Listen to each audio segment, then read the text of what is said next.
दोस्तों, मैं शारी प्रदीप और हमारा चैनल टेलनो में आप सभी का हार्दिक स्वागत है। उम्मीद करते हैं आप नीलावंदी के पार्ट 2 को देखे होंगे।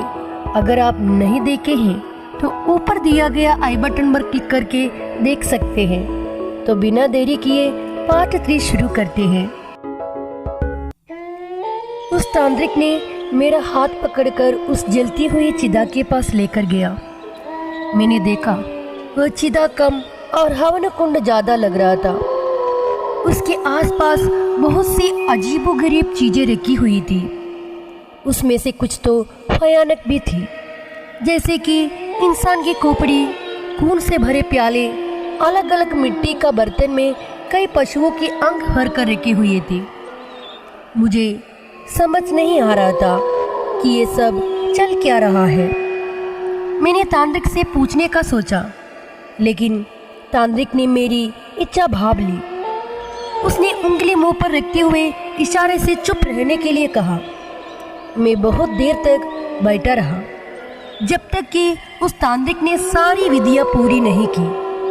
अब मध्य रात्रि हो रही थी। रात शायद अमावस की रही होगी। तांत्रिक उसकी विधि पूरी होते ही वहां से उठा और उसने मुझसे कहा कि उसे आगे की विधि करने के लिए किसी स्त्री की बलि देनी होगी जिसको अब तक बच्चा न हुआ हो। मेरा दिल दहल उठा। मुझे लगा कि मैं किस मुसीबत में पड़ गया है। मैं अपने घर की तरफ बढ़ा। दरवाजा अंदर से बंद नहीं किया था। घर में कुछ था ही नहीं तो चोरों का कैसा डर। मैं अंदर प्रवेश किया। बीच बीच में मुझे हैरानी भी हो रही थी कि मैं इतना निर्दयी कैसे हो सकता हूँ, जो किसी तांत्रिक के कहने पर अपनी बेगुनाह बीवी को बेवजह मार डाले। लेकिन ये मेरा दिमाग सोच रहा था। शरीर की कृति इससे बिल्कुल विपरीत, जैसे कोई और मेरा शरीर को चला रहा हो। अंदर मेरी बीवी सोती हुई दिख गई। मैं जोर जोर से चिल्लाने को चाहता था।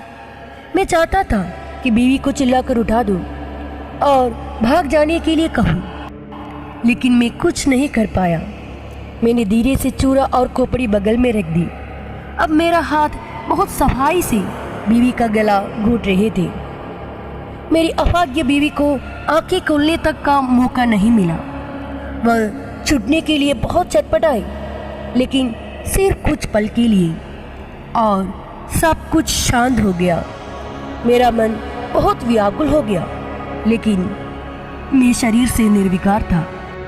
मैं बिल्कुल सुन्न हो गया।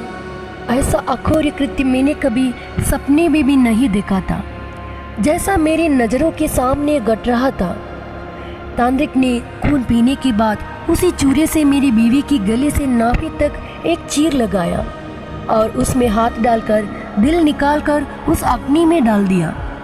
साथ ही भयानक आवाज में मंत्र के उच्चार भी कर रहा था। ये सब अगले 1 घंटे तक चलता रहा। अब स्मशान का सन्नाटा महसूस होने लगा था। कभी कभी चट चट आवाज करती हवन कुंड की लकड़ियों की आवाज के अलावा कोई हलचल नहीं हो रही थी। तभी घना कोहरा छाने लगा। उसी समय हवन कुंड से एक भयानक पिशाच प्रकट हो गया। उसने तांत्रिक से कहा कि वह उसका कोई भी हुक्म मानेंगे और पूछा कि अभी उसे क्या करना है।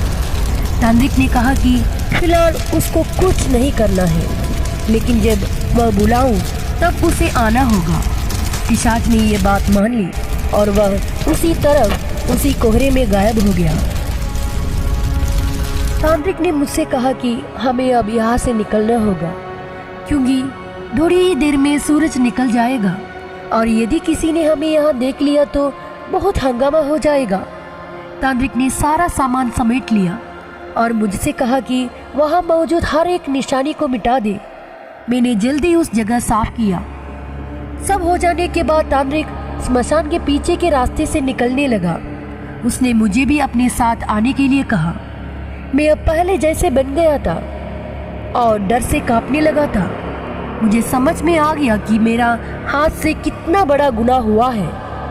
मैं तांत्रिक से पूछने लगा कि मेरे साथ उसने क्या किया था, लेकिन तांत्रिक ने जवाब दिया कि अगर मैं उसके साथ चलूं तो मुझे सब कुछ बता दिया जाएगा। वैसे भी अब वहाँ पर रहना मेरे लिए अच्छा नहीं होता। यही सोचकर मैं उसके साथ चल पड़ा। तो दोस्तों, आज के लिए बस इतना ही। इस स्टोरी की बाकी हिस्सा को लेकर मैं आपसे बहुत जल्दी ही मिलेंगे। एक बात मैं आपको याद दिला रही हूँ, अगर इस चैनल को आप अभी तक सब्सक्राइब नहीं किया तो कृपया सब्सक्राइब करने का विचार करें। साथ ही इस वीडियो के लिए आपकी एक लाइक की प्रतीक्षा करती हूँ।